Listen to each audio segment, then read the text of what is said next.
Hi, my name is Bob Gersh with East Coast Capital. And today I'd like to talk about the topics of income that you may be obtaining through payroll. And that can be through being employed by another party, or could be employed by yourself through your own company. So let's talk about first the details of payroll and what kind of documents we need. And then we can talk about the other items that we need. So let's start out with the overall frame of the picture. Frame of the picture is your employment over the last 2 years. So we need information on who your employers are or were, the dates of the employment, what your title or job description was. A job description just basically being a 1 or 2 word description, and basically covering the full 2-year time period. The next thing we need is within the information on each employer, their address, how we contact them, who we contact for verification of employment, as well as the phone number, email address, etc. So we just need the whole framework on that. Then, since we're looking at a 2-year period, we would need copies of the W-2s for those last 2 years. And then we look at a last 2-month period.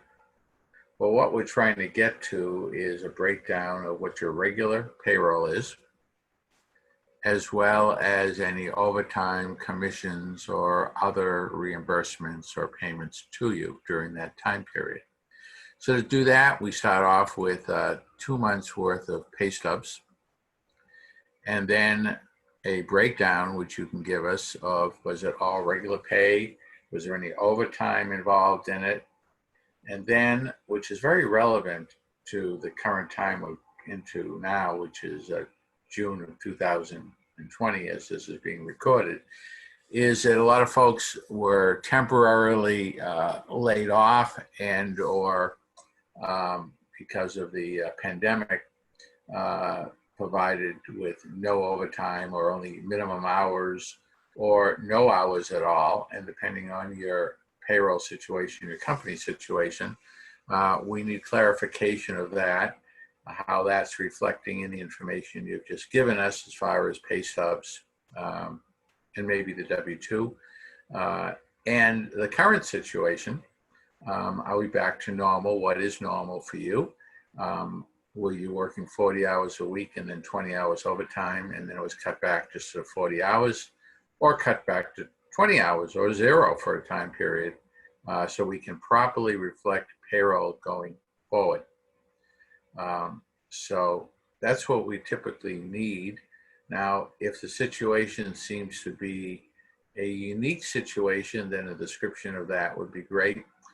And what would make sense would be a letter of explanation from yourself as borrower to any features of that payroll which might come into question, including who we could contact to verify the information you provided if there is any question by a processor or an underwriter. So that's how it works when you're working for somebody else.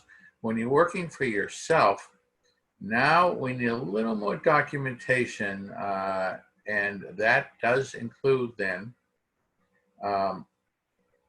typically the tax returns related to the business, and in some cases that is a Schedule C on your personal tax return. Sometimes that is a additional separate business tax return. So we need copies of those for the last 2 years. And then the information regarding your payroll should tie in. We should be able to look at your information on your tax returns for the business or Schedule C. And if you provide yourself with a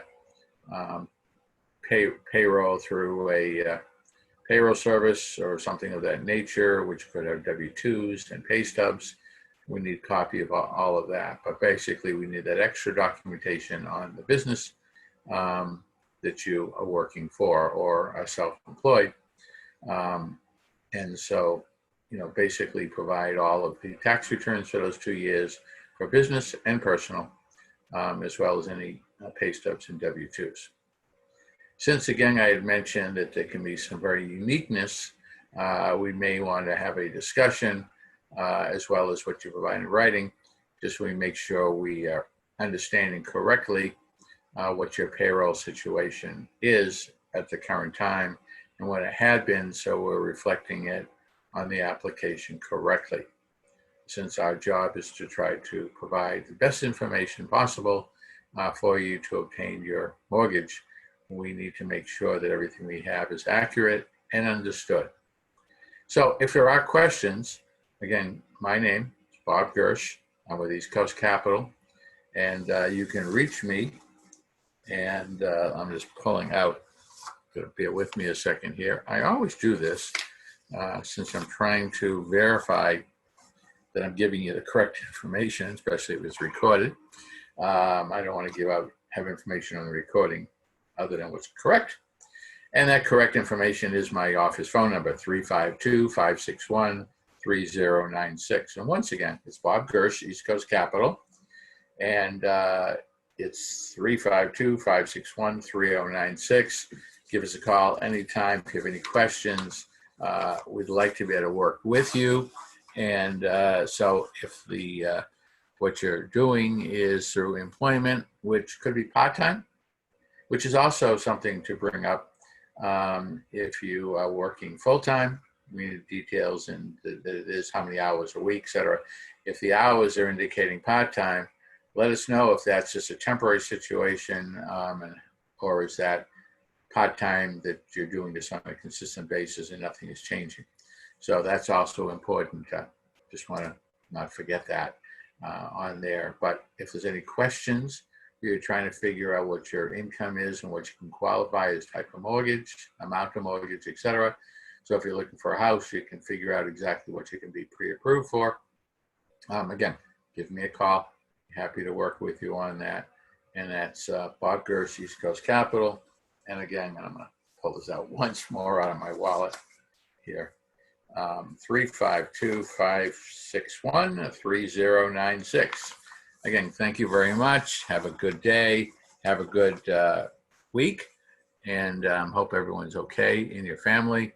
And I'm here for you here in Central Florida in the Villages.